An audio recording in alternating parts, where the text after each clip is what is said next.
క్రింది వారిలో ఏకరక్త బంధుత్వానికి సంబంధించిన వారిని గుర్తించండి.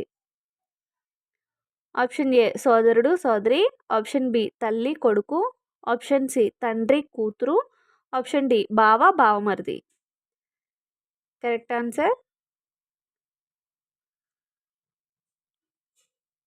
ఏబిసి 3 కరెక్ట్ ఏంటండి. సోదరుడు సోదరి, తల్లి కొడుకు, తండ్రి కూతురు వీళ్ళు ఏంటంటే ఏకరక్త బంధుత్వానికి సంబంధించిన వారనమాట. బావ బావమరిది అనేది మళ్ళీ వేరే బ్లడ్ అయిపోద్ది కదా. సో నెక్స్ట్, క్రింది పేర్కొనిన ఏ తెగలలో పశు పోషణ వ్యవస్థ ప్రధానంగా కలిగి ఉంటుంది? ఆప్షన్ 1 ఫ్రేజర్, ఆప్షన్ 2 బైగా, ఆప్షన్ 3 మైన్, ఆప్షన్ 4 తోడా. కరెక్ట్ ఆన్సర్ ఆప్షన్ 4 తోడా. నెక్స్ట్,